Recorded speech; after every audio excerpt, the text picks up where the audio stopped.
Imagine a world half drowned in dawn's mist, where every ripple on the Tiber carries a secret older than time. Beneath drifting reeds and silvered waters, twin infants, Romulus and Remus, slept in woven baskets cradled by fate itself. Born of Mars and a Vestal virgin's forbidden love, their destiny was written in blood and moonlight. A jealous king cast them to the river's mercy. Yet the river became their shield, guiding them to a she-wolf's gentle jaws. As you nestle deeper into your pillow, ponder this: what force stirs beneath legend and truth, binding myth to history's marrow? If your heart beats faster at every whispered secret, and your mind aches for more untold mysteries, subscribe now to Sleepy History Chronicles, where we drift through the ages together. When the first light of Rome broke over 7 hills, it did so atop Romulus's plough mark, an iron circle drawn in dust that would shape an empire. In that silent furrow, the promise of greatness and the shadow of tragedy were born. Imagine the first light of dawn breaking over a cluster of thatched huts atop the Palatine Hill. An unassuming settlement that would one day give birth to the greatest power the ancient world had ever known. But before Rome could span continents, it was ruled by 7 monarchs, each leaving an indelible mark on its fledgling soul. What fire kindled in Romulus's breast when he ploughed the city's boundaries? What quiet wisdom guided Numa Pompilius as he wove religion into the everyday life of Romans? Let us walk through their reigns, feeling the pulse of an emerging civilization. Born of myth and raised by a she-wolf, Romulus was as much legend as man. When he stood on Palatine's slope and traced Rome's sacred pomerium with his plough, he commanded loyalty from outcasts, exiles, and wanderers. In a land starved for family and purpose, he offered asylum, forging the city's first citizenry from society's cast-offs. Yet his brilliance bore a dark edge, the infamous rape of the Sabine women. By luring their neighbors to a feast and seizing their daughters, he secured Rome's future bloodlines, but at the cost of an uneasy peace, sealed only after Sabine warriors fought shoulder to shoulder with Romans on Curs's plain. From Romulus we learn that ambition demands sacrifice and creation often scars. Where Romulus wielded war and plough, Numa invoked the divine. A man of deep piety, he is said to have walked with the nymph Egeria under moonlit groves, receiving counsel on rites and rituals. He founded the College of Pontiffs and established the Temple of Janus, a gate whose doors would stand open in times of conflict, closed only when peace reigned. Through Numa's quiet reforms, Romans learned that strength without reverence grows brittle, that law and faith can bind a restless people into a community with shared purpose. Tullus swept away Numa's tranquil legacy with the roar of battle. Under his command, Rome crushed Alba Longa, absorbing its citizens and lands. The legendary combat of the Horatii and Curiatii, 3 Roman triplets against 3 Albans, sealed this victory without a full-scale war. Through assimilation, Tullus forged new veins in Rome's body politic, turning former enemies into Roman brethren. In his reign we see the first glimmers of an empire built not just on conquest, but on integration. Grandson of Numa, Ancus balanced piety and power. He carved a path from Palatine to the sea, founding Ostia at the Tiber's mouth and opening trade routes that would feed Rome's ambition. He constructed the Pons Sublicius, Rome's first bridge, over turbulent waters, and laid groundwork for the future forum. Ancus showed that infrastructure is the sinew of empire, and that commerce can be as potent as the sword. An Etruscan by birth, Tarquin the Elder arrived with grand visions and exotic influence. He commissioned the great Circus Maximus for chariot races that thundered joy through the city, and oversaw the draining of the Forum's swamp via the Cloaca Maxima, transforming bog into bustling heartland. On Capitoline Hill, he began the majestic Temple of Jupiter, an eternal testament to Rome's aspirations. Tarquin taught Romans that artistry and engineering can shape destiny, turning raw ambition into marble monuments. Legend whispers that flames danced around Servius's head as a child, marking him for greatness. He forged Rome's first constitution, dividing citizens into classes by wealth and military worth, laying the foundation for the centuriate assembly. He built the Servian wall encircling the 7 hills against foreign threats. Through order and organization, Servius revealed how structure can elevate a city from a collection of clans into a unified polity. Tarquinius the Proud embodied the peril of power unchecked. He completed his predecessor's temple, yet ruled with ruthless intimidation, silencing senatorial council. His arrogance erupted in the tragedy of Lucretia. Her rape at the hands of his son Sextus sparked rebellion. When Lucretia's pleas for justice echoed through the Forum, Lucius Junius Brutus seized the moment. In 509 BC, monarchy crumbled and the Republic was born. The final lesson of the kings is stark. Tyranny sows the seeds of its own downfall. From Romulus's plough to Tarquin's exile, the monarchy shaped Rome's character, bold enough to conquer, prudent enough to build, spiritual enough to seek divine favor, and fragile enough to be undone by cruelty. Each reign threaded anticipation through the city's tapestry, preparing the stage for a new act in Roman history. And so as the last king fled into the night, we stand at the threshold of transformation. The Republic rises from monarchy's ashes, promises liberty and shared rule, and beckons with possibilities unimagined under royal hand. Imagine the first crack of dawn over the Forum, where the echoes of tyranny still linger in every shadow. The monarchy has fallen, its last king exiled into the cold night, and Rome stands at a crossroads between what has been and what could become. In that trembling moment, the Romans dared to dream of self-rule, forging a new path in the dust and blood of revolution. This was not the quiet turn of a page. It was a thunderclap that would redefine governance for centuries to come. They called it the Republic. 2 consuls elected each year would share supreme authority, each able to veto the other's decisions. No longer would a single man's whim shape the fate of the city.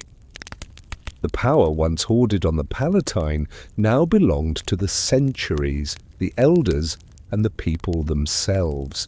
But how did Rome transform from royal subjects into empowered citizens, and what storms did they weather to protect this fragile experiment?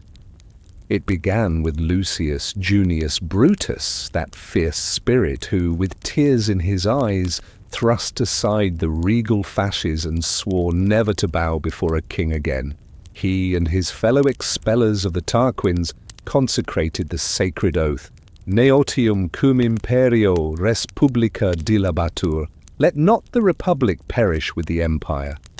In that vow lay both hope and dread, hope that Rome might flourish under collective rule, dread that faction and ambition could tear it apart.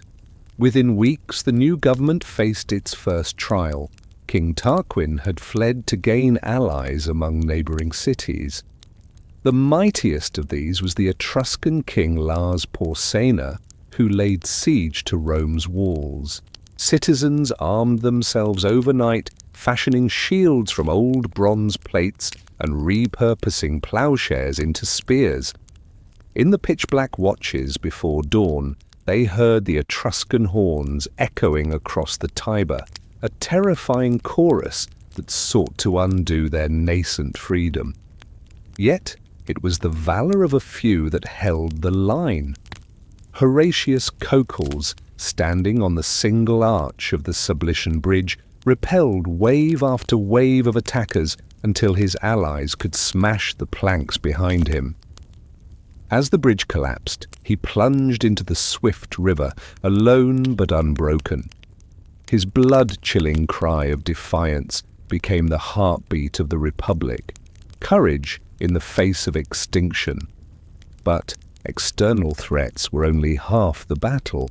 Within the city, patricians and plebeians clashed for influence. The old aristocracy, guardians of ancient rights and privileged offices, feared that popular assemblies would erode their status.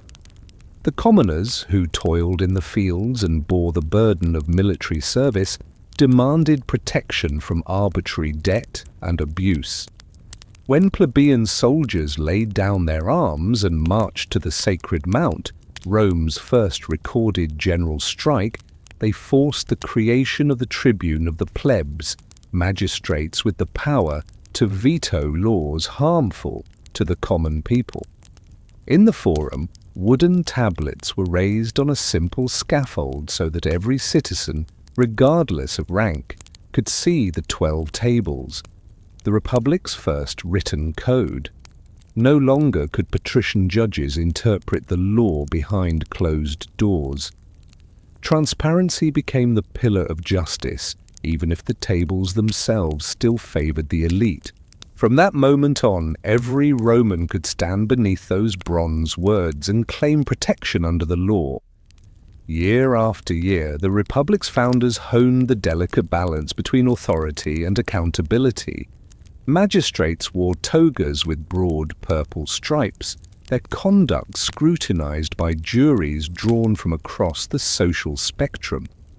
Senators, once advisors to a king, became custodians of tradition and fiscal guardians. And the people, in assemblies under the Capitol's shadow, wielded the power of plebiscites, binding votes that could reshape policy overnight. Through this dynamic choreography of offices, vetoes, and popular assemblies, Rome discovered that freedom was not a static gift, but a living challenge. Ambitious generals like Cincinnatus would heed the call to defend the Republic, only to relinquish power and return to his simple plough once the crisis had passed. His humility became the Republic's moral lodestar. The ruler is always a servant of the people. Yet even as Rome solidified its internal order, ambition stirred beyond its walls.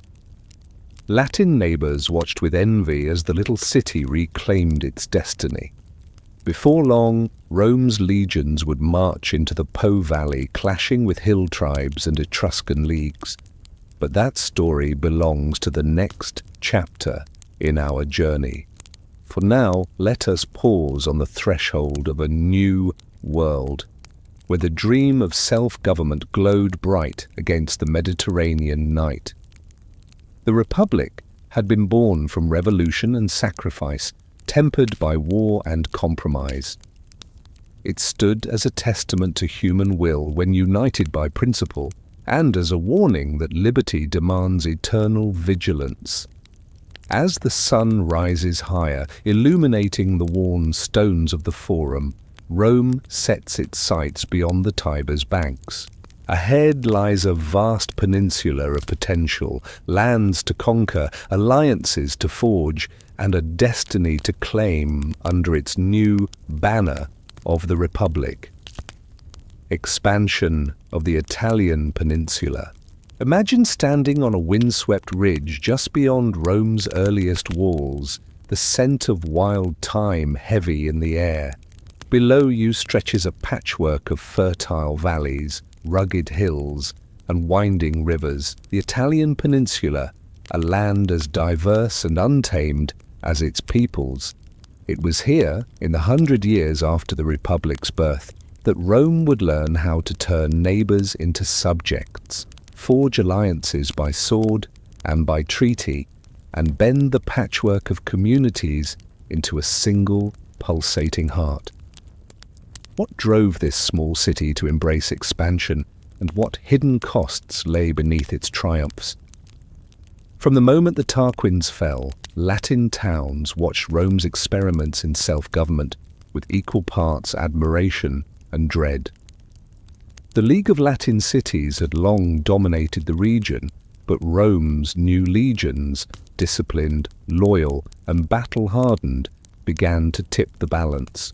At the Battle of Lake Regillus, a brutal clash under storm-shrouded skies, Roman hoplites and cavalry tested their cohesion against Latin phalanxes. Thunder ripped across the plain as spearheads met shields, yet Rome's motto rang true. Discipline conquers numbers. Victory there did more than win territory, it shattered the myth of Latin invincibility. Rather than raze every town, Rome offered a choice: submission or absorption. Defeated city-states could retain their laws and local magistrates, so long as they provided troops and paid tribute. Others accepted full Roman citizenship, their elite invited to dine and debate in the forum. Through this dual strategy of carrot and cudgel, Rome wove a web of shared interests that bound her allies to her destiny. Colonies sprang up along the Via Latina and the Via Appia, lines of Roman code and culture carved deep into Etruscan hills and Samnite valleys. Yet not all welcomed these intrusions. To the north lay the Etruscan League, proud city kingdoms like Veii, Tarquini, and Cerveteri, whose artisans had taught Rome the arts of metalwork and gate construction. Their marble temples and bronze statues cast long shadows over the young republic's ambitions. It took 2 decades of sieges, skirmishes, and backroom pacts to silence Veii's trumpets. When the city finally fell in 396 BC, Rome had absorbed a wealth of engineering expertise and a taste for conquest that would not soon abate. In the rugged mountains of central Italy, the hardy Samnites, lords of shepherd trails and fortified hilltops, offered perhaps the stiffest resistance. Their guerrilla tactics, ambushes at narrow gorges, and tribal cohesion tested Rome's resolve in 3 crippling Samnite wars. At the cliff-top fortress of Mount Gaurus, Roman legions learned to adapt, building ladders and sapping walls, turning every rocky outcrop into a stage for Roman valor. Each victory extended Rome's influence deeper into Campania and Apulia, opening grain-rich plains to tribute and enriching the Republic's coffers. But expansion was not measured only in land and spoils. It was also a battleground of ideas. As Romans encountered Greek colonies in Magna Graecia, the bustling ports of Tarentum and Croton, the philosophic schools of Naples, they found themselves under the spell of Hellenic culture. Wealthy Roman families imported Greek tutors, transforming young nobles into living bridges between Latin pragmatism and Athenian eloquence. Marble statues found homes beside the Capitoline. Dionysian festivals echoed in Roman theatres. Through this cultural osmosis, Rome gained a sophistication that sharpened her diplomacy as much as her swords. Yet with every conquest came a price. Citizens rustled with anxiety about the growing gap between rich and poor. Smallholders, pressed into military service, found their farms overrun by latifundia, vast estates worked by captive labour. Voices in the forum warned that the Republic's integrity depended on the virtue of its citizens as much as on the loyalty of its legions. Reformers like the Licinian Sextian brothers would later seek to redress these imbalances, but for now, Rome's horizons stretched ever wider. By the mid-3rd century BC, Italy lay under Roman hegemony from the Po Valley to the heel of the boot. Roads threaded through Apennine passes like iron veins, carrying legions and merchants alike. Temples to Jupiter and Mars rose in newly founded colonies, symbols of Rome's divine favor and martial zeal. The peninsula, once a mosaic of rival states, now beat to the rhythm of Roman drums. And yet, as Rome's banners fluttered above conquered towns, a new shadow loomed on the horizon, an island empire across the Tyrrhenian Sea, a wealthy rival whose navy reigned supreme. Carthage, with its cedar-planked galleys and merchants in Tyrian purple, watched Rome's ascent with wary eyes. Soon, the rich harvests of Sicily and Sardinia would beckon like forbidden fruit, and Rome's ambition would drive her into a conflict that would test her very soul. But that is the next chapter in our epic, the Punic Wars, where the clash of cartswood galleys and the thunder of elephants across Alpine passes would redefine the ancient world. Punic Wars. Imagine the restless shimmer of sapphire waves lapping against the Sicilian shore, where the horizon seems endless and brine-laced wind carries the promise of glory and the spectre of annihilation. Here began Rome's most defining struggle. The Punic Wars, a trilogy of epic convulsions between the rising republic and the preeminent maritime empire of Carthage. What began as a contest for Sicily would erupt into a Mediterranean showdown, testing Rome's ingenuity, courage, and the very limits of human endurance. When Roman triremes first ventured beyond the safety of Italian harbours, their crews were untested at sea. Carthage's navy, by contrast, ruled these waters with seasoned oarsmen and sleek warships. Rome's answer was audacious. Seize a captured Carthaginian quinquereme, reverse-engineer its design, and train crews in secret harbours. Yet ships alone would not win battles. Enter the corvus, a boarding bridge tipped with iron spikes. In the chaos of naval combat, Roman marines could vault onto enemy decks and fight as they did on land. Thunderous clashes of gladius and shield echoed across the decks, as every boarding party became a miniature land assault. Victory at Mylae crackled through the Republic, proof that Roman adaptability could overcome tradition. Yet the sea is a fickle ally. Storms wrecked fleets, and decades of attrition drained both coffers and spirits. Only when Carthage, war-weary and cash-strapped, sued for peace did Rome claim Sicily as its first province, an unprecedented foothold outside the Italian mainland. Peace proved fragile. Carthage, forced to pay crippling indemnities, turned to hired soldiers for security in Africa and Spain. When inflation crippled Carthaginian treasuries, mercenaries, many of them hardened veterans from Numidia and Iberia, mutinied, laying siege to Carthage herself. Rome intervened, not out of compassion, but to secure balance of power. The brutal suppression of the revolt foreshadowed a darker truth. Empires that relied on mercenary armies sowed the seeds of internal collapse. No story captures the drama of these wars more than Hannibal's daring crossing of the Alps. At dawn, his column of tens of thousands, infantry, cavalry, and war elephants clung to narrow passes, slick with snow. Roman commanders scoffed at the idea that such an army could survive Alpine winter. Yet Hannibal's genius lay in surprise and audacity. Reaching the Po Valley, his elephants trumpeted terror among local tribes, swelling his ranks. At the Battle of the Trebia, Roman legions, lured by a winter ambush, were encircled and shattered.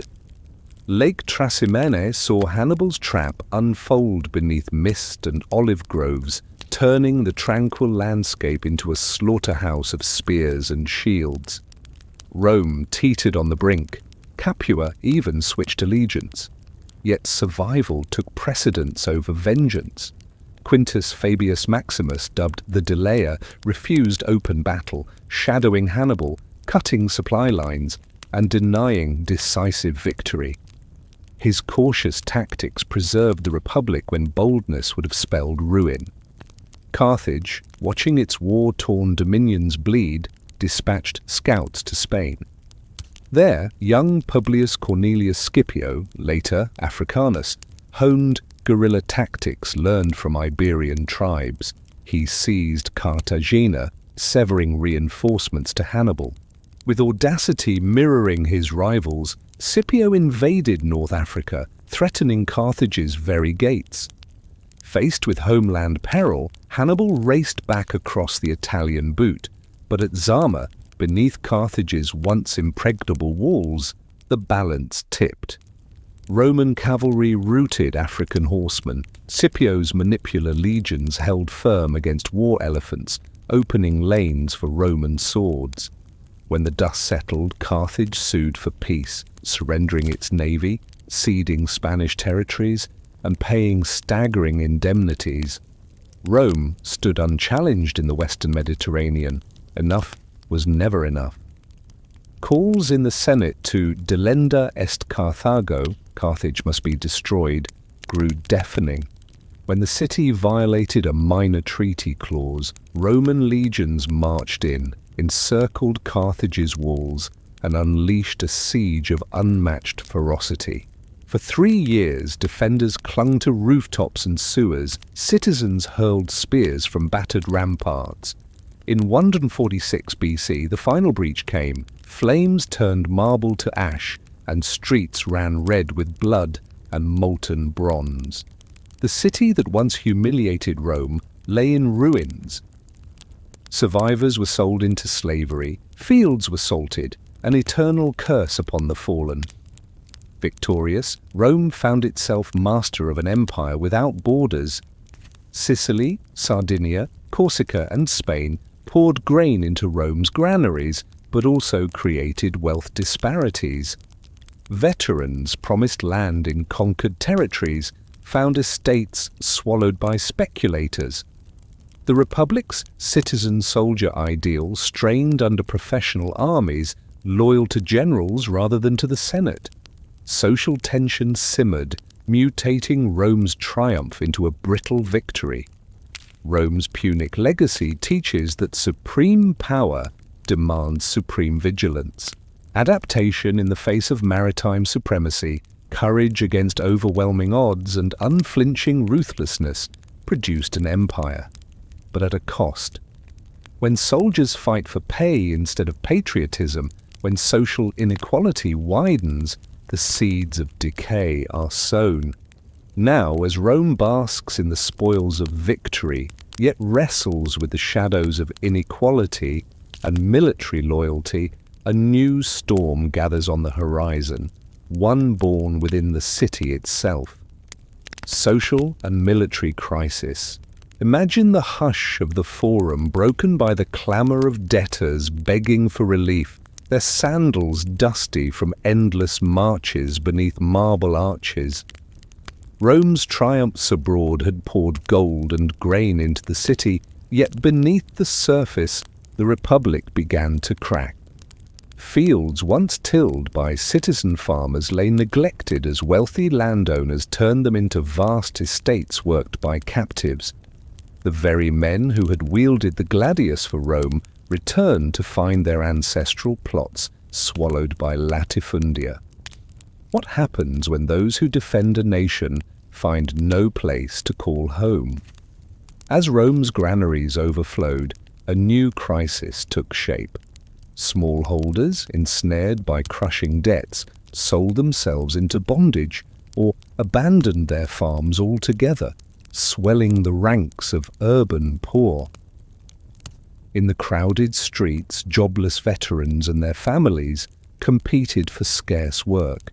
Bread dole and public games became desperate lifelines, soothing the restless masses with grain and spectacle, But when the plebeians, the backbone of Rome's armies, felt betrayed, they seized a sacred moment of protest, the first plebeian secession to the Sacred Mount. There, under the silent gaze of Juno's temple, they demanded political safeguards. From their bold stand emerged the tribune of the plebs, magistrates empowered to veto harmful laws. In that breakthrough lay a warning: social injustice breeds revolution. Yet the Rhine of poverty and privilege was only one current beneath Rome's troubled surface. In the army camps on foreign frontiers, another storm gathered.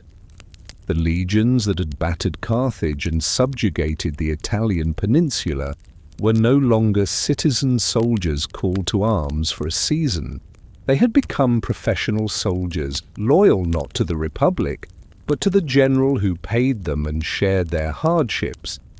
When Gaius Marius, a novus homo, a man of humble origins, opened the ranks to the landless poor, he transformed Rome's military into a tool of personal ambition. Veterans swore oaths of allegiance to Marius himself, not to the Senate or the consuls. This shift planted the seeds of military intervention in politics. Meanwhile, in the Forum, Tiberius Sempronius Gracchus stood before the crowd, his toga draped over a plebeian shoulder in silent solidarity. He proposed redistributing public land to the dispossessed, capping the holdings of the wealthy, and granting plots to the poor. His eloquence stirred hope and outrage in equal measure. When the Senate thwarted his reforms, Gracchus dared to bypass the traditional order, taking his proposals directly to the tribal assemblies. That bold maneuver ended in tragedy. He and hundreds of his supporters were clubbed to death in the very depths of the Capitol. His severed head, displayed on the rostra, became a grim symbol of political violence sanctioned by the elite. The Republic had tasted blood within its own walls, and it would not be sated. His brother, Gaius Gracchus, rose in his stead, wielding reforms more radical still: subsidized grain, citizenship for Italian allies, and juries drawn from the equestrian class. Yet his fate mirrored his brother's. When he fell in another wave of political murder, Rome realized that compromise alone could not heal its wounds. The rule of law was imperiled by factions willing to resort to force. As the Republic reeled, two towering figures emerged from the turmoil: Lucius Cornelius Sulla and Gaius Marius.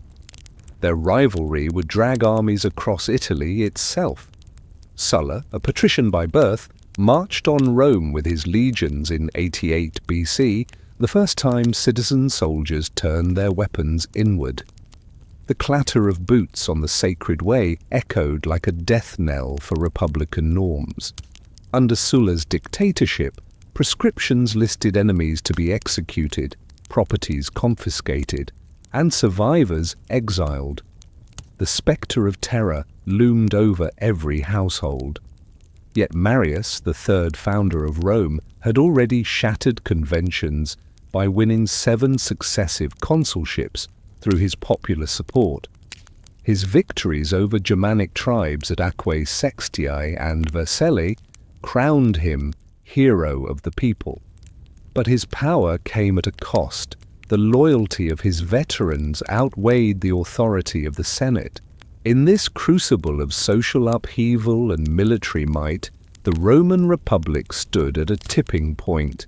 The instruments of power, tribuneship, assemblies, the legions, once designed to check ambition, now fueled it instead. When generals saw in their soldiers the means to seize political office, the Republic's bedrock of shared sacrifice and civic virtue began to erode. As you feel the tremors of this era beneath your feet, consider the paradox. Rome's strength lay in its adaptability, yet that very flexibility invited exploitation. When loyalty shifted from state to individual, and when poverty drove citizens to violence, the foundations cracked. The stage was set for men who would grasp these currents and bend them to their will.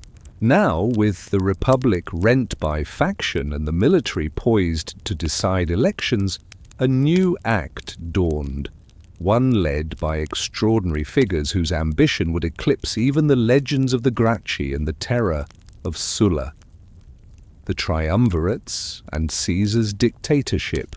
Imagine standing in the Senate's marble halls as the shadows of three formidable figures stretch long across the stone floor. Pompey the Great, triumphant general of the East. Marcus Licinius Crassus, the richest man in Rome. And Gaius Julius Caesar, whose legions have turned Gaul's fields into Roman provinces. What force binds these rivals into a single league of power? What ambition drives men once content with glory to carve up the Republic between them? They called themselves the First Triumvirate, an unofficial alliance wrought in whispers and oaths beneath the Capitol's watchful eyes. Pompey, fresh from his victories over pirates and kingdoms, craved land grants for his veterans. Crassus, aching to recover fortunes lost in Parthia's desert fires, thirsted for political clout. Caesar, a patrician with debt on his shoulders, needed allies to secure his consulship, and then his commandments. Together they brokered laws, pushed through appointments, and controlled the elections as though Rome itself were their private stage. Yet the Republic quivered under such concentration of influence. Senators murmured that Rome traded liberty for power, but few dared to oppose these titans in public. When Crassus fell at Carrhae, his defeat by Parthian horse archers echoed like a warning. Fortunes and alliances could shatter in an instant. Pompey, anxious and bereft of Crassus's gold, drifted toward the Senate's conservative faction. Caesar, sensing opportunity, completed the conquest of Gaul, his legions loyal to his name and his promise of spoils. In the winter of 49 BC, Caesar stood at the Rubicon's dark banks with dust-caked boots and a legion's trumpets echoing behind him. To cross that narrow river was to declare war on the Republic itself. Alea iacta est, the die is cast. Moments later, he marched into Italy unopposed, his army a living blade cutting through the heart of tradition. Pompey fled to Greece, Senate coffers emptied, and Rome's walls trembled with the footsteps of a single man's ambition. When Caesar entered the city, he did not don a coronet or call himself king. Instead, he seized power incrementally, appointed dictator, granted sweeping tribunician rights, and restructured the calendar into the Julian form still echoed in our modern months. He pardoned former enemies, greeted crowds from the rostra, and filled the forum with marble and statues bearing his likeness. Beneath his reforms lay both generosity and calculation, bread and games for the people, but loyalty unpaid by tax, debt relief for the needy, but debts to be repaid in obedience. And yet, for all his magnanimity, Caesar's shadow darkened the spirit of the Republic. Senators whispered in the porticos, had Rome birthed an empire or merely replaced one king with another? The scent of fear clung to every toga. When the Ides of March came, the Senate chamber ran red. A circle of conspirators, led by Brutus and Cassius, plunged knives into Caesar's back. As his blood pooled on marble steps, he fell beneath his friend's betrayal, leaving only the words, real or imagined, "Et tu, brute." The Republic's champion lay broken, stabbed by the very guardians of liberty he had claimed to protect. In the vacuum that followed, Rome convulsed with grief and fury. Mark Antony rallied the legions with a funeral oration that turned the streets into a river of tears and cries for vengeance. Meanwhile, Caesar's will revealed gifts to citizens and appointments for his grandnephew Octavian, a youth of barely 19 summers. The second triumvirate formed in blood and fire, Antony, Octavian, and Lepidus, avenging Caesar as they carved the Republic further into private fiefdoms. Civil war erupted once more. Philippi's fields ran red with the sons of Brutus and Cassius. Civil fleets clashed at Actium under the gaze of Cleopatra's Egyptian son. Mark Antony's alliance with the Egyptian queen turned Rome's triumph into tragedy. Octavian emerged victorious, his power absolute, yet shrouded in the mantle of restoration. He would not call himself dictator, but first citizen, a title that masked the end of the Republic's experiment. Yet before that new era dawned, Rome faced the hollow victory of too much ambition. Generals had become kings, loyalty had shifted from state to warlord, and laws had bent beneath the weight of personal armies. The memory of Caesar's rule, his audacity, his reforms, his bloody demise, haunted every decision. Could Rome ever return to the balance of offices and assemblies it once knew? Or had the Republic's blood thoroughly soaked into the soil of empire? As the dust settled on Caesar's ashes and new titles glimmered in the Forum's dawn light, one truth remained clear. In the hands of extraordinary men, the Republic's structures had been both used and abused. Now a single architect of power would step into the breach, promising order and tradition balanced beneath his guiding hand. Augustus and the birth of the Principate. Imagine the first light of dawn creeping over the Palatine Hill, casting long shadows across the silent Forum. In the cool hush, before markets open and togas rustle on marble steps, Rome feels ripe with possibility and peril. After generations of civil strife, ambition and bloodshed, one man stood poised to reshape the destiny of the Republic. He was Octavian, great-nephew and adopted son of Julius Caesar, whose triumphs and betrayals had left the city weary yet yearning for stability. How would he transform unrest into order, faction into unity, and ambition into lasting authority? Octavian arrived in Rome in 27 BCE, his mind as sharp as any blade. Instead of seizing absolute power outright, he staged a masterstroke of political theatre. He offered his command back to the Senate, only to receive unprecedented honors in return. They granted him the title Augustus, the revered one, and invested him with tribunician power, giving him veto rights and sacrosanct status while preserving the illusion of republican governance. With that singular act of deference, he cloaked autocracy in ancestral tradition, becoming princeps first among equals rather than an overt monarch. Behind this facade lay a tripartite foundation for enduring rule. First, Augustus reformed the Senate and magistracies. He expelled corrupt members, restored term limits for consuls and praetors, and reinstated ancient priesthoods that had fallen into decay. He revived the cursus honorum, the sequence of public offices, ensuring that each post was filled by men of proven merit. Senators swore loyalty at the altar of peace, pledging unity above factional rivalry. By reinforcing republican structures, Augustus convinced Rome that its birthrights remained intact, even as real authority lay in his hands. Second, he reorganized the military into a professional force loyal to the emperor. He reduced the number of active legions to 28, garrisoning them along volatile frontiers of the Rhine and Danube. Soldiers received regular pay, land grants upon retirement, and swore oaths directly to Augustus himself.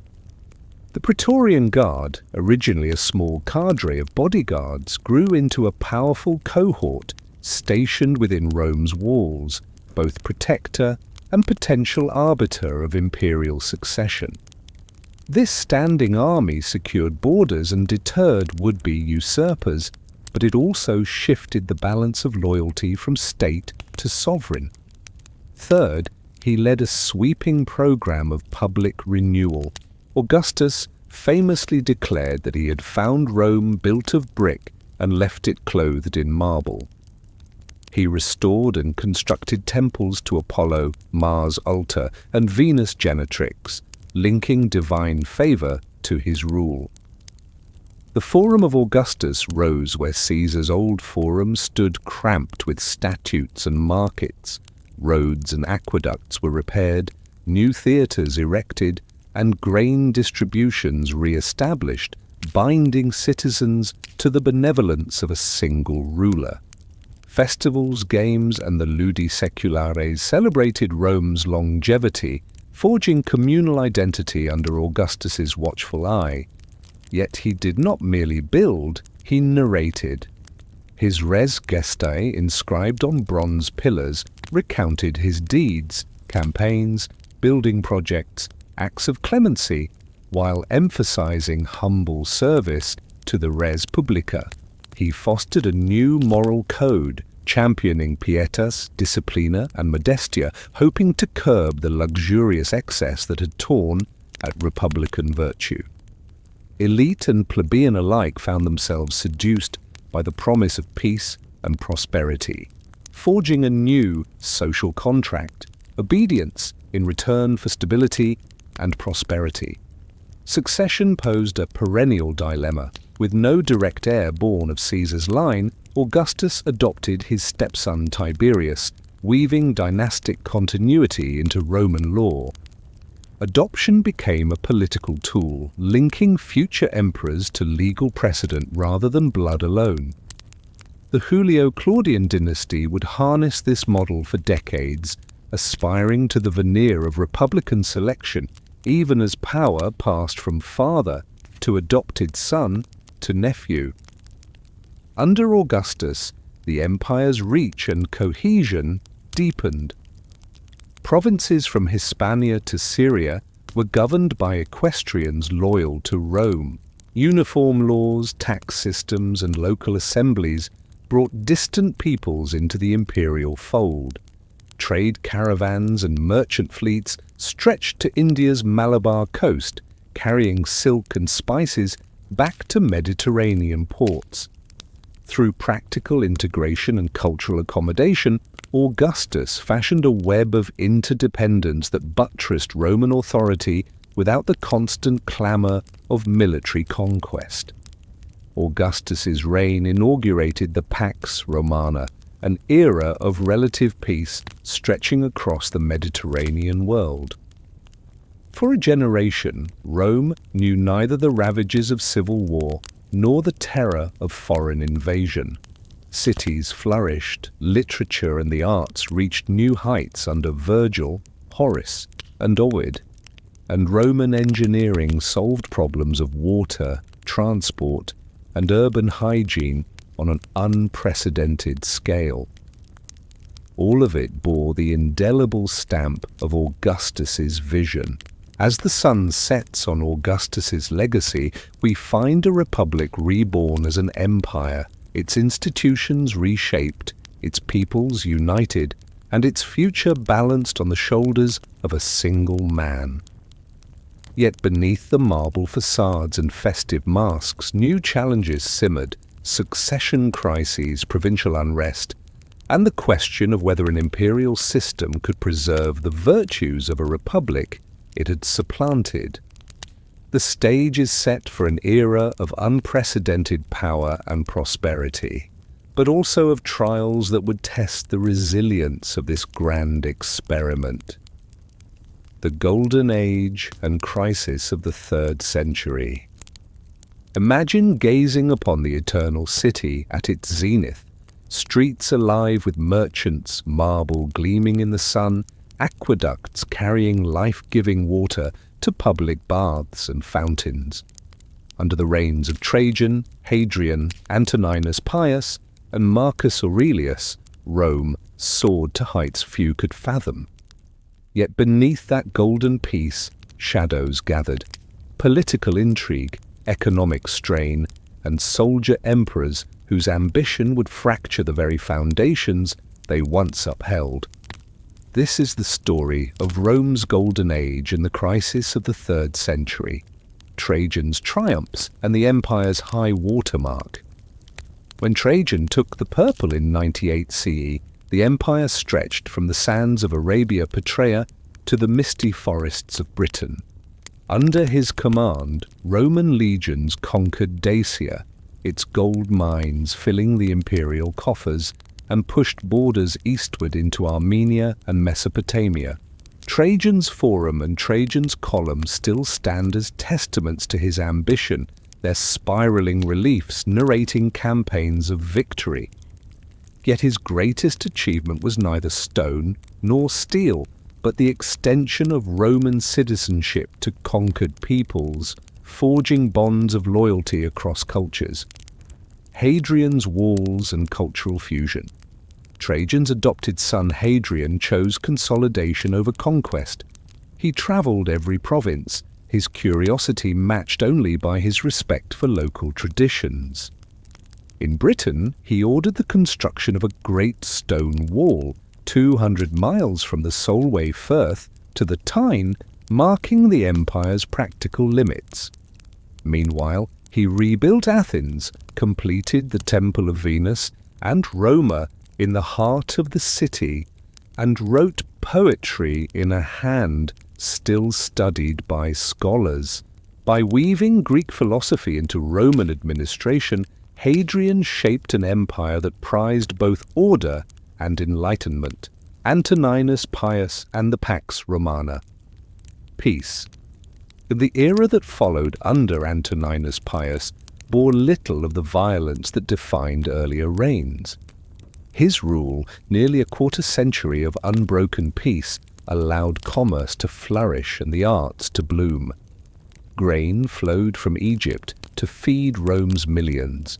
Shipwrights in Ostia launched vessels destined for India. Philosophers in Athens debated amid the arches of the Parthenon. Under Antoninus, life in the provinces felt as secure as life in the city, the Pax Romana a living promise of prosperity and stability. Marcus Aurelius, philosopher-emperor amid plague and war. Then came Marcus Aurelius, the Stoic philosopher who carried his meditations like a shield. His reign was tested by Germanic invasions along the Danube and by a devastating plague, possibly smallpox, that claimed millions. Yet through mud and blood, he stood firm, earning the title Restorer of the World.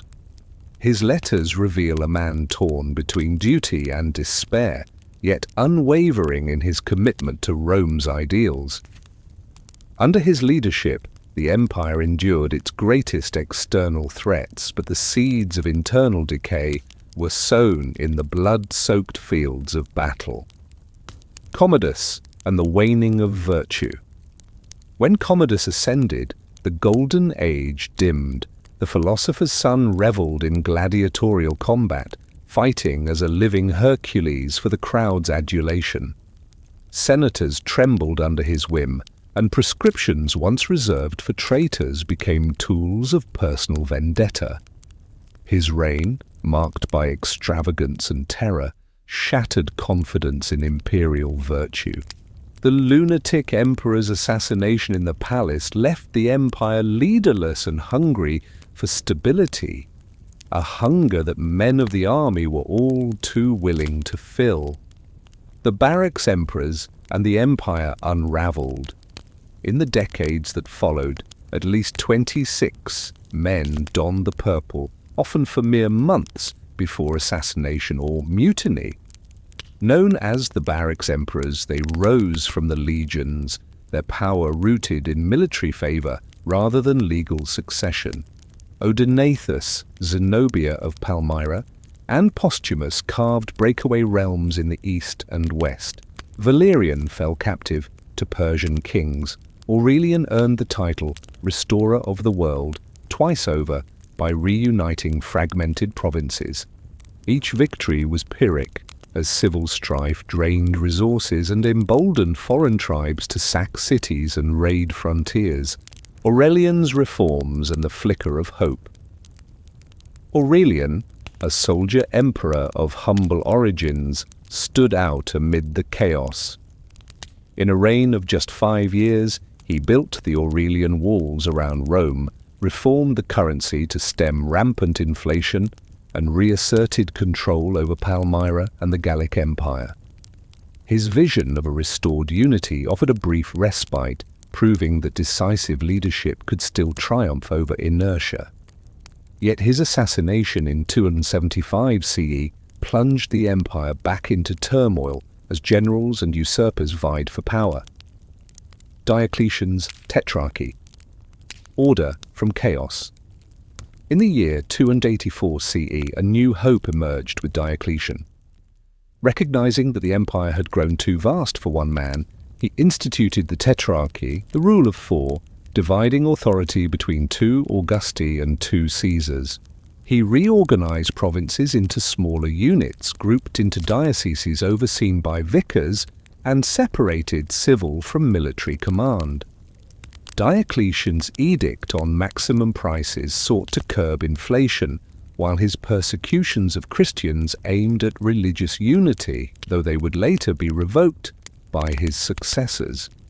His reign marked the end of the barracks emperors and the birth of a more bureaucratic, autocratic system capable of withstanding further crises.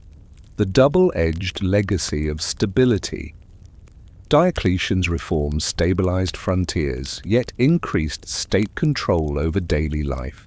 Hereditary trades bound sons to their fathers' professions.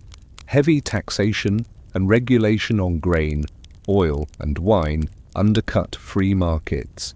The empire's administration swelled with officials, while the old republican spirit dimmed under the glare of imperial edicts. Ironically, the very measures that preserved Roman rule also eroded the civic freedoms that had defined its early centuries.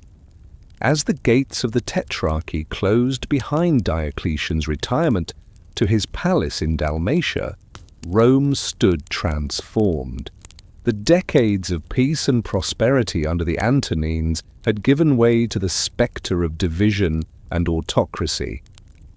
Yet from these ashes, new structures of governance rose, setting the stage for a ruler who would blend imperial power with a faith destined to reshape the empire. Constantine and Christianization. Imagine the pre-dawn air ringing with the clang of armor as Constantine's legions massed on the banks of the Tiber, their standards fluttering like tattered wings in the chill. In that quiet before battle, the future of Rome trembled on a blade's edge. It was October of 312 CE, and Constantine faced Maxentius at the Milvian bridge. Legend holds that in a vision of blazing cross against storm-dark skies, he heard the words, "In this sign, conquer." What followed would not only decide an empire's fate, but reshape the spiritual landscape of the West for centuries to come. With his banner bearing the Christian Chi Rho, Constantine's forces swept across the bridge, routing Maxentius in a torrent of steel and faith. But victory in war was only the prelude. In 313 CE, he and his co-emperor Licinius issued the Edict of Milan, proclaiming religious tolerance and restoring confiscated property to persecuted Christians.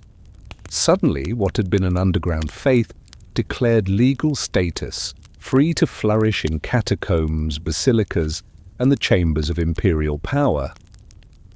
Yet Constantine's Christianization of Rome was not merely an act of mercy, it was calculated statecraft.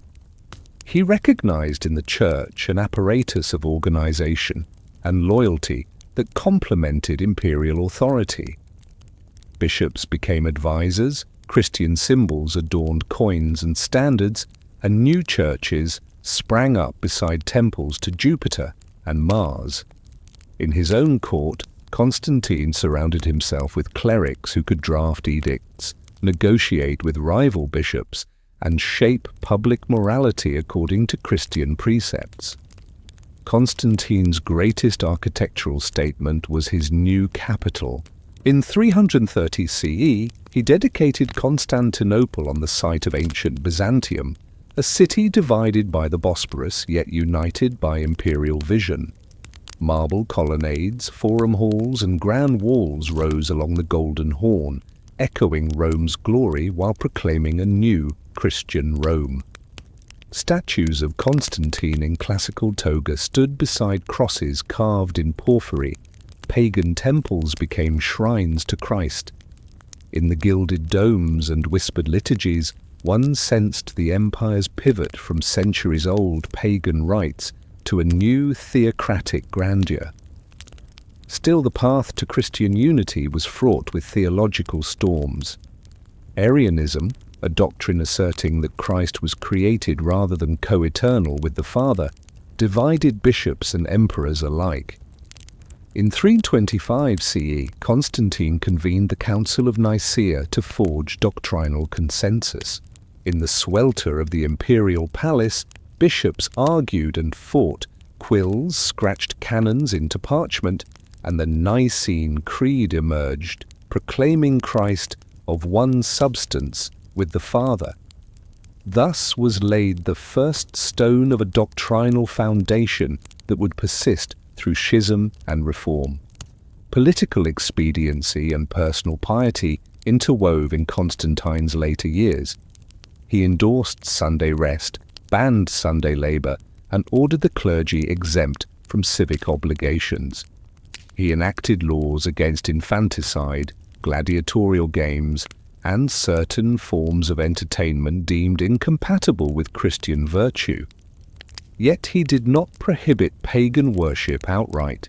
Instead, he allowed it to dwindle under the weight of Christian privilege. In this dual system, Rome's ancient gods faded behind the cross, but the state retained a veneer of religious pluralism, an uneasy truce between old and new. Constantine's own conversion remains a tapestry of legend and personal complexity. On his deathbed in 337 CE, he received baptism in the Christian faith, but his reign had left behind a mosaic of alliances, Christian, pagan, syncretic, that would shape his successors' challenges. His coins bore both Sol Invictus and Chi-Rho. His legislation referenced both Capitoline priesthoods and Christian offices. In this synthesis, one hears the clang of two worlds colliding and coalescing, a melody of transformation punctuated by conflict.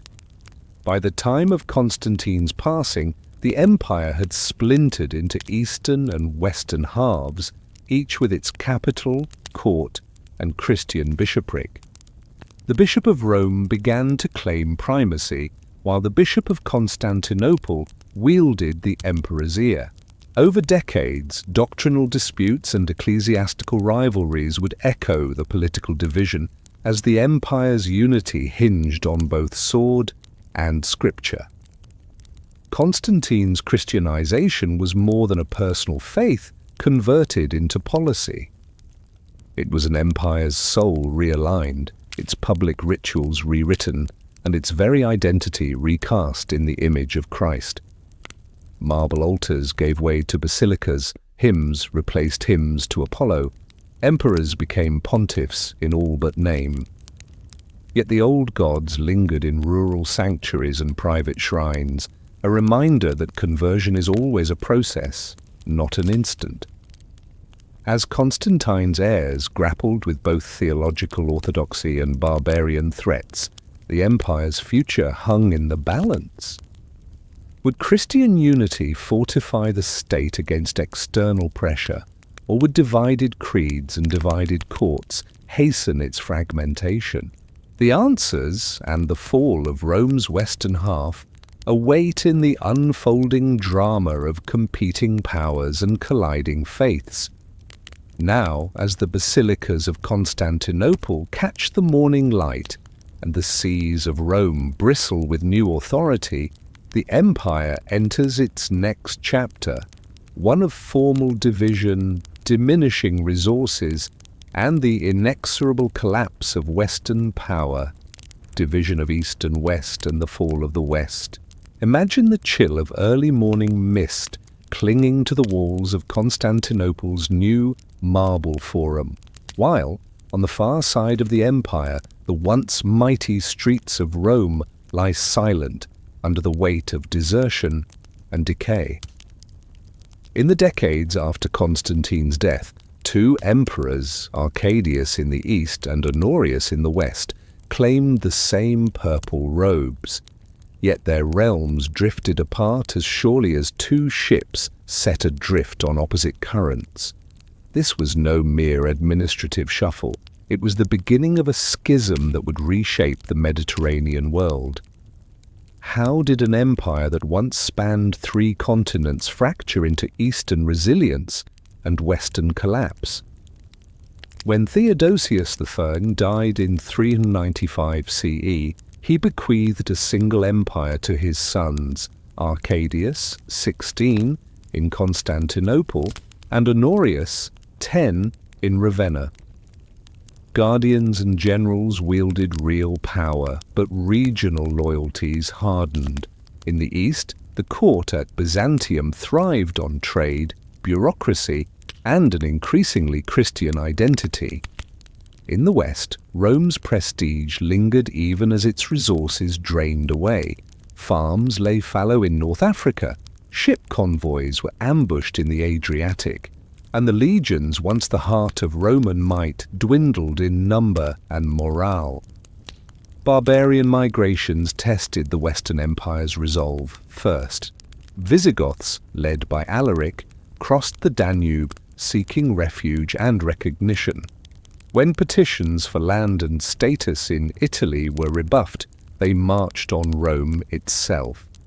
In 410 CE, Alaric's forces breached the city's walls, and for 3 harrowing days, panicked citizens fled as temples burned and granaries emptied. The sack of Rome sent shockwaves through the ancient world. If Rome could fall, what hope remained for its provinces? Yet the East watched with measured horror, sending no legions to rescue its former capital. Instead, Arcadius's ministers strengthened the eastern borders with new fortifications and federate troops. Barbarian allies settled as federati under Roman command. The Eastern court funded grain dole and public spectacles to keep Constantinople's citizens loyal, proving that a well-managed bureaucratic state could withstand pressures that shattered the West. Meanwhile, in Gaul and Spain, Roman governors struggled to contain new waves of invaders. The Vandals under King Gaiseric crossed from Spain into North Africa in 429 CE, seizing Carthage by 439 CE. Their fleet, born of North African shipwrights, dominated Mediterranean sea lanes, severing Rome's grain lifeline. When the Vandals raided Rome itself in 455 CE, they carried off treasures, senators, and even the widow of the emperor, leaving the city stripped bare and its symbolism shattered. Within Italy, power shifted from senate to military strongmen. Orestes and his son Romulus Augustulus held nominal office, but real authority lay with barbarian warlords like Odoacer. In 476 CE, Odoacer deposed the boy emperor, sent the imperial regalia to Constantinople, and declared himself king of Italy. The Western Roman Empire, in name a millennium-old institution, quietly dissolved. Yet this end was not a single cataclysmic collapse. It was the culmination of decades of economic erosion, military fragmentation, and loss of civic spirit. What lessons lie in this unraveling? that an empire's unity depends on balanced central authority, robust logistics, and shared identity. The West suffered from depleted treasuries, reliance on mercenary armies, and the erosion of Roman citizenship as barbarians carved out kingdoms within imperial borders. While the Eastern Empire embraced administrative reform and forged a stronger ecclesiastical partnership, the West lacked both the resources and the will to adapt. Even in the aftermath of Rome's fall, darkly poetic moments persisted. The grain supply rerouted through Alexandria and Constantinople, the Bishop of Rome calling on Eastern aid, the memory of Roman law echoing in Gothic courts. Yet these echoes could not restore a political unity that had slipped through fragile hands. As the western provinces transformed into successive barbarian kingdoms, Ostrogothic Italy, Vandal Africa, Visigothic Gaul and Spain, Roman culture stubbornly endured. Latin survived in the liturgy of the Church. Roman roads became highways of medieval Europe. Roman law guided the jurisprudence of Frankish courts. The fall of the Western Empire marked not the end of Roman legacy, but its diffusion into new political realities. In the East, by contrast, the Roman state reconfigured itself under Christian emperors who drew on centuries of adaptation. Constantinople stood as a living testament to Roman resilience. Its walls repelled sieges, its courts managed diversity, and its church hierarchy wielded immense influence. Thus began a story of transformation rather than demise, where the Eastern Roman traditions would continue for another 1,000 years.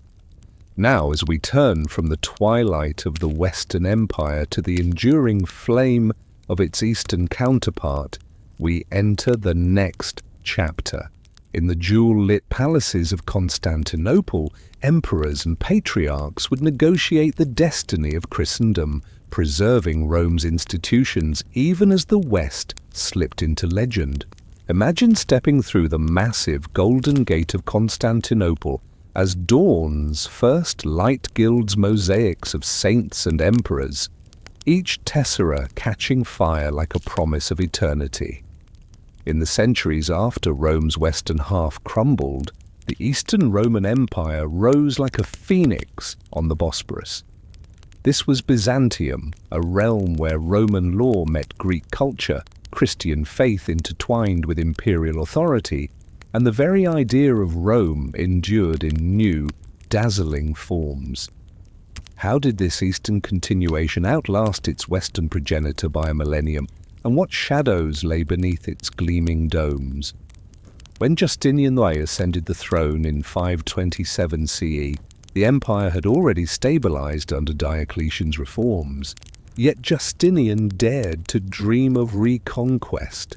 His armies, led by the brilliant general Belisarius, swept North Africa from Vandal hands, and then waged a 2-decade campaign to reclaim Italy from the Ostrogoths. In Rome's ruined streets, Byzantine soldiers once again raised the standard of the empire, repairing aqueducts and churches even as Gothic pockets held out. But Justinian's ambition was not limited to swords. He commissioned the Hagia Sophia, its massive dome floating like a mirage above the Hippodrome, an architectural marvel that married engineering audacity with Christian symbolism. He also codified Roman law in the Corpus Juris Civilis, a monumental body of statutes and legal commentaries that preserved centuries of jurisprudence. Through these twin pillars, military boldness and legal clarity, Justinian sought to weave the empire's fragmented legacy into a single tapestry of glory. Yet nature humbled even an emperor. In 541 CE, the plague of Justinian roared through Constantinople's crowded streets, killing perhaps 40% of its inhabitants. Grain glutted markets one day and vanished the next. while mass graves carved the skyline. The empire's coffers, drained by war and rebuilding, cringed under the weight of relief efforts. Justinian's death in 565 CE left behind a realm bruised by mortality and overstretched by ambition, proof that even divine favor could falter under pestilence. In the early 7th century, another emperor, Heraclius, stepped into crisis. Persians had seized Syria and Egypt, cutting off the empire's breadbasket.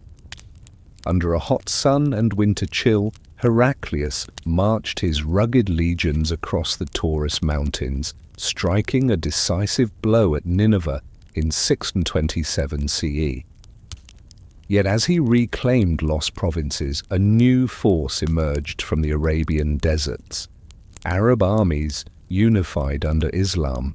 In a decade, Syria and Egypt would slip through Byzantine hands, redrawing the empire's map and its identity.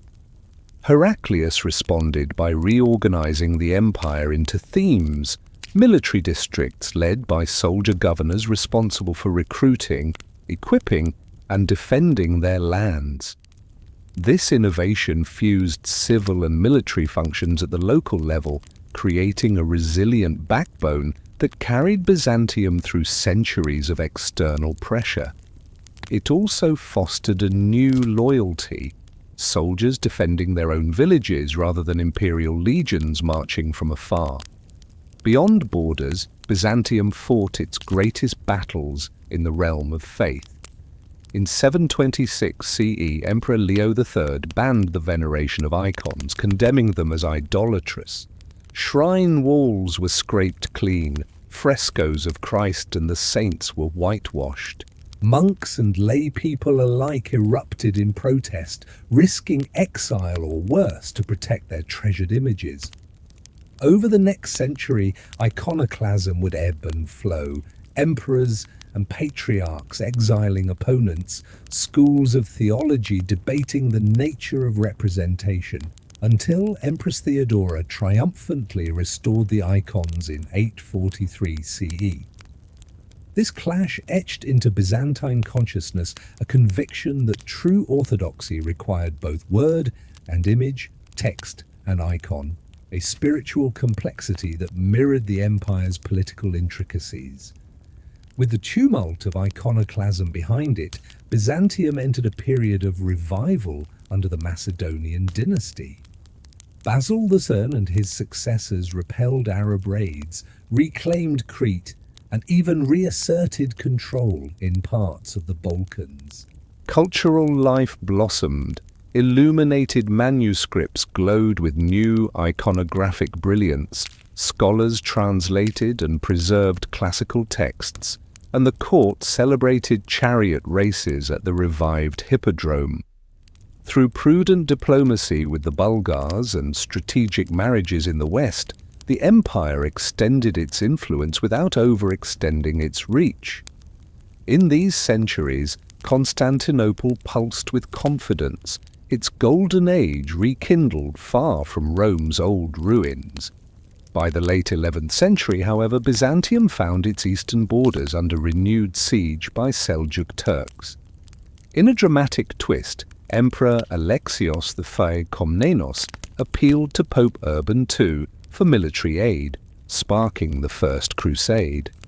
Western knights poured through Byzantine gates, their intentions both ally and opportunist. The sack of Antioch, the brutal siege of Jerusalem. These events sowed seeds of mistrust between East and West that would blossom into schism in later centuries.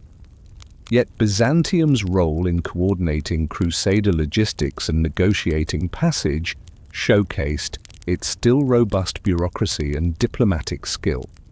The empire's nadir came in 1204 CE, when crusader armies, diverted by Venetian intrigue, breached Constantinople's walls. For 3 days, Latin soldiers looted basilicas and palaces, desecrated icons, and installed a puppet emperor. The Byzantine state splintered into successor kingdoms, Nicaea, Trebizond, Epirus, each claiming Roman legitimacy. Though Michael VIII Palaiologos recaptured Constantinople in 1261 CE, the damage was done, the city's wealth was plundered, its defences weakened, and trust in Western Christendom irrevocably shattered. Over the next 2 centuries, Constantinople endured sieges by Turks and Crusaders alike, its famed walls patched and repatched, its populace shrinking but resolute. Commerce shifted toward Italian city-states, yet Byzantine scholars continued to copy ancient manuscripts, preserving ideals that would later fuel the Renaissance. The city's liturgies resonated with an unbroken hymn to the past, even as the Ottoman shadow crept closer. By 1453 CE, Sultan Mehmed II's cannon thundered against the Great Chain across the Golden Horn. Constantinople fell, its church of Hagia Sophia converted to a mosque, its last emperor dying atop the city walls.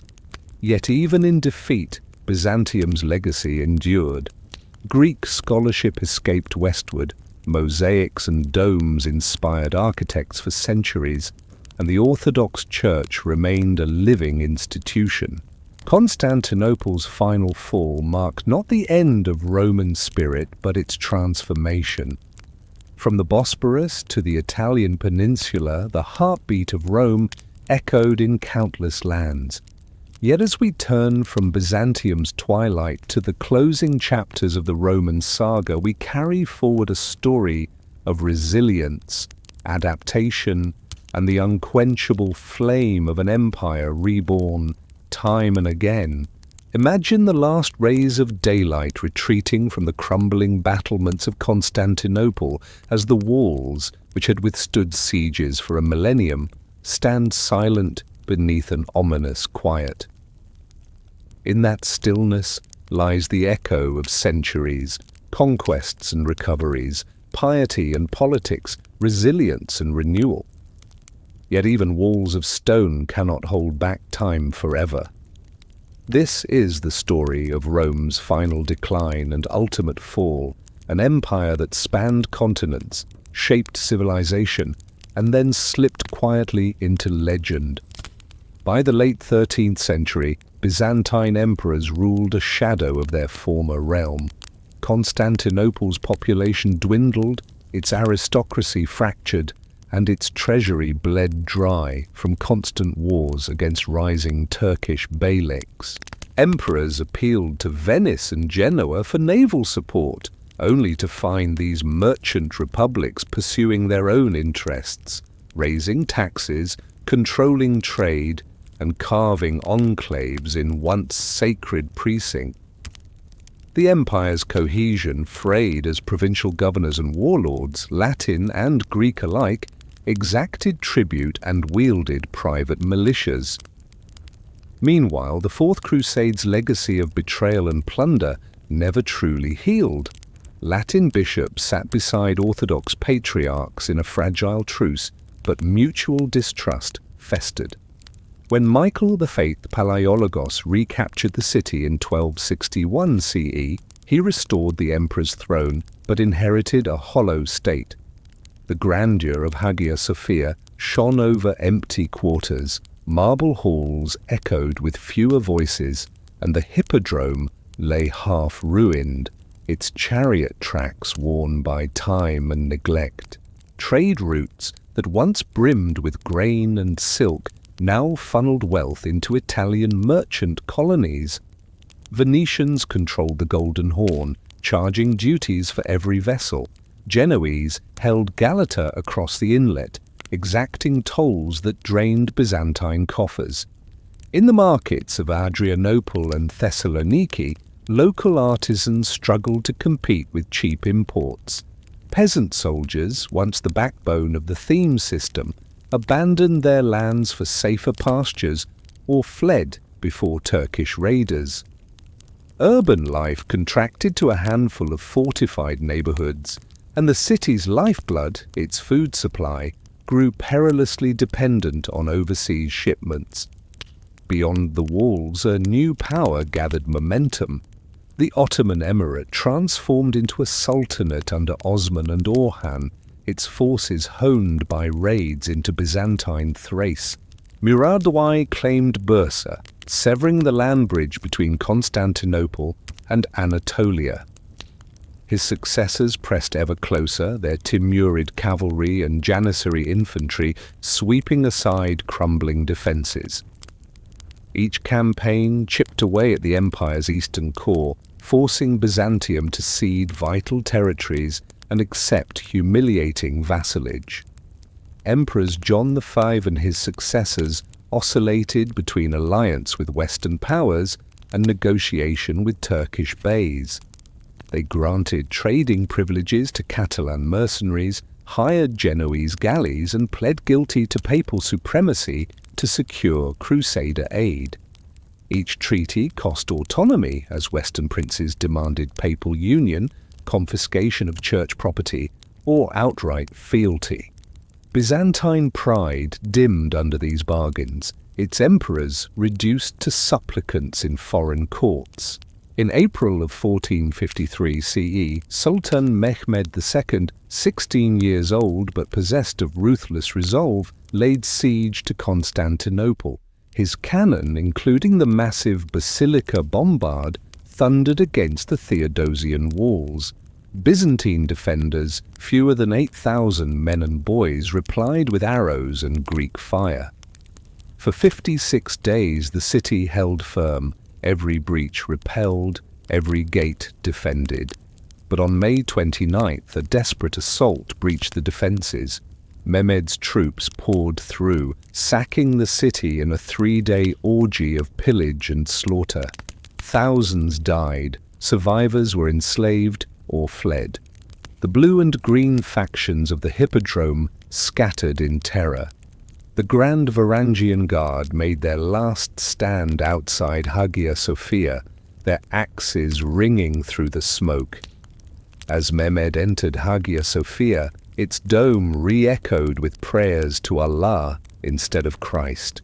Yet even as walls were rededicated, Byzantine scholars carried manuscripts westward, planting the seeds of the Renaissance in Italian city-states.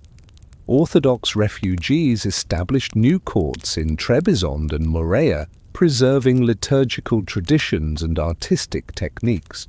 The empire's institutions, its senate, its bureaucracy, its theme system, lived on in later medieval polities.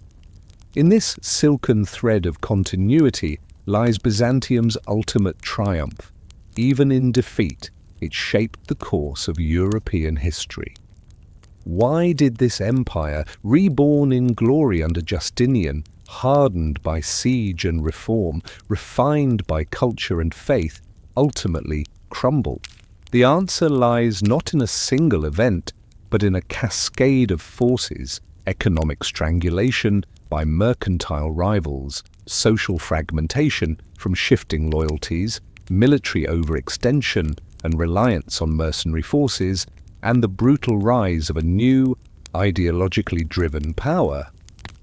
Above all, the empire that survived for 1,000 years could not outlast the loss of its economic base, the betrayal of its own leaders, and the relentless pressure of history's tides.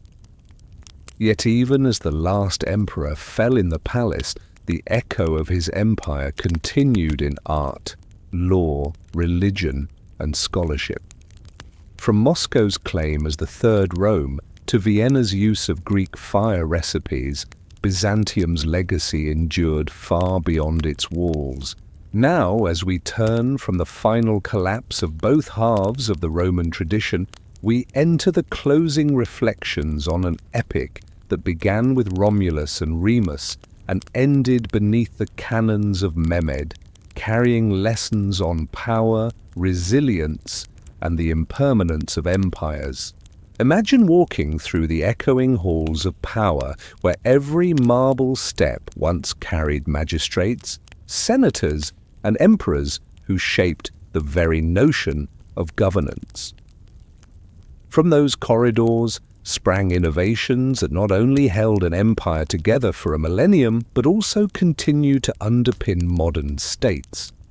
let us trace the threads of Rome's extraordinary legacy, its laws and administration, its language and culture, its engineering marvels, its military and political genius, and its transformative faith, and discover how an ancient civilization became the bedrock of our world.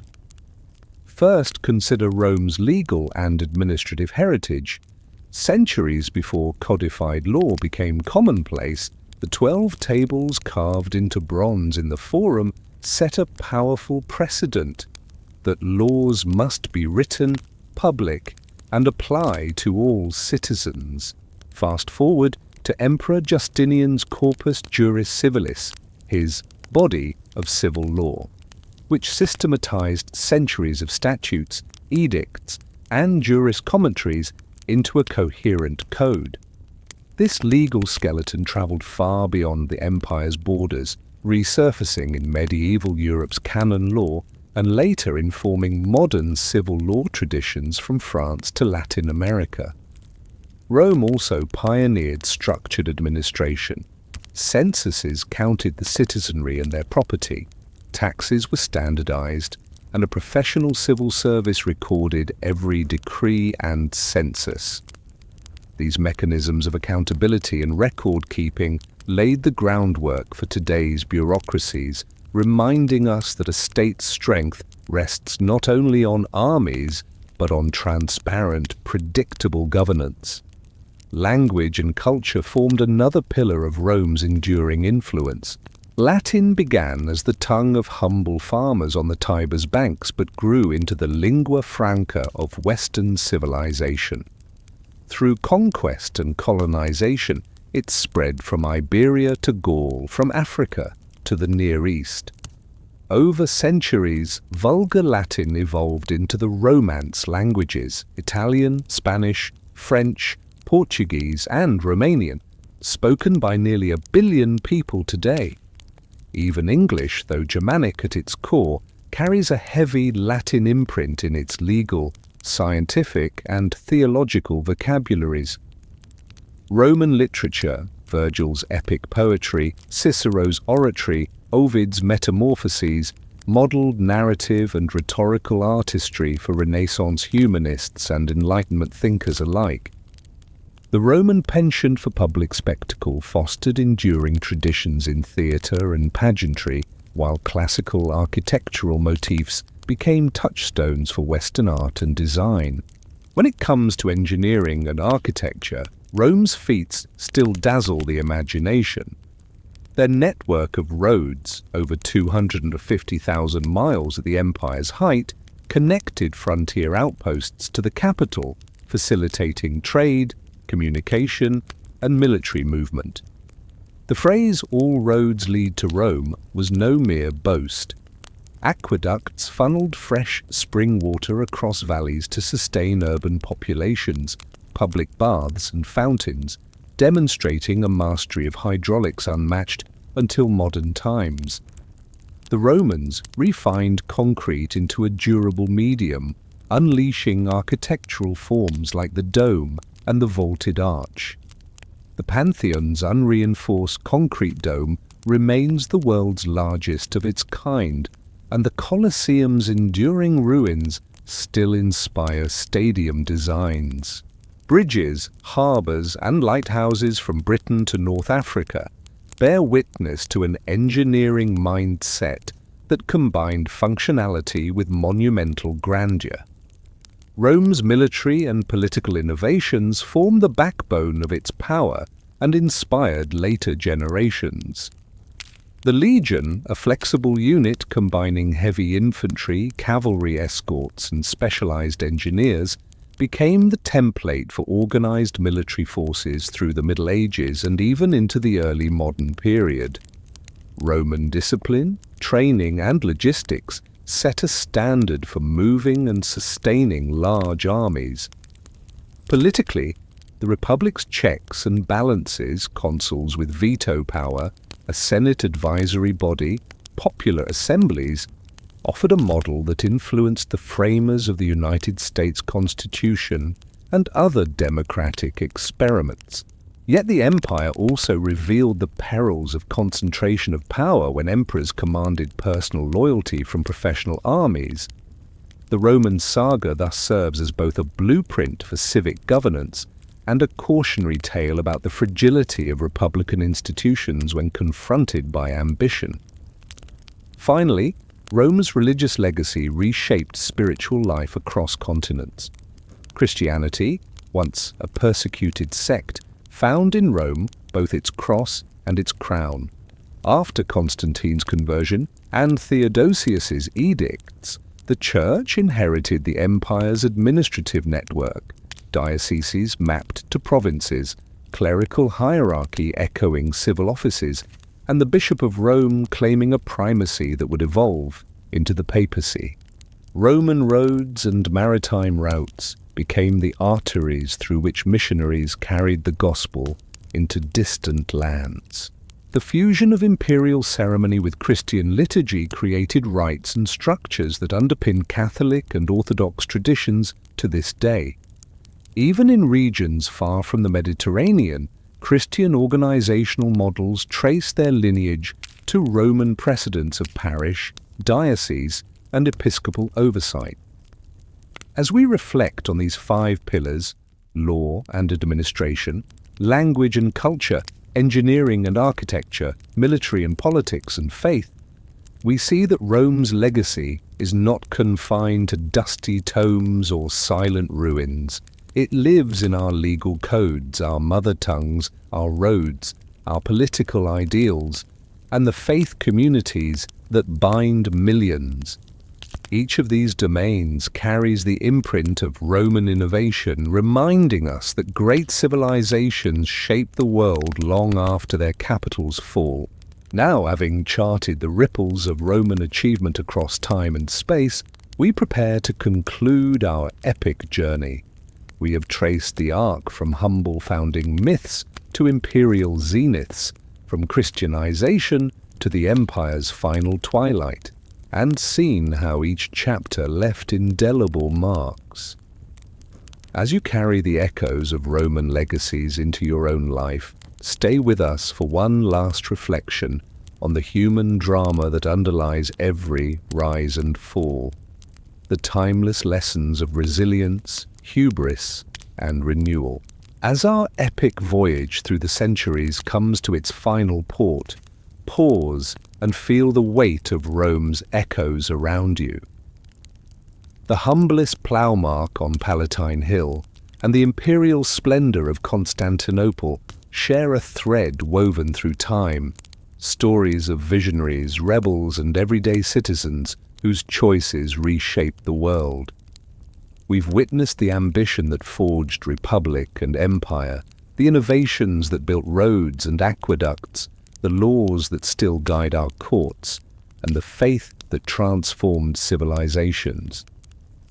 If these narratives of triumph and tragedy stirred your imagination, become part of our community on Sleepy History Chronicles. Hit subscribe to ensure you never miss an exploration into forgotten chapters and lost civilizations. Tap the bell icon so the next legend, be it the fierce walls of Carthage, the enigmas of the Persian Achaemenids, or the rise of the Khmer Empire, arrives in your feed as soon as it launches. We invite you to share your reflections in the comments. Which Roman legacy lives most vividly in your world? Is it the roads beneath your feet, the laws at your back, or the languages in your voice? Your insights help us shape future journeys. Looking for more? Dive into our Forgotten Empires playlist, where we unravel the dramatic sagas of Persia, Carthage, and beyond, realms that stood alongside or even rivaled Rome itself. Thank you for accompanying us through the triumphs and trials of Rome. Until our next Odyssey, may the lessons of antiquity guide your steps and inspire your dreams.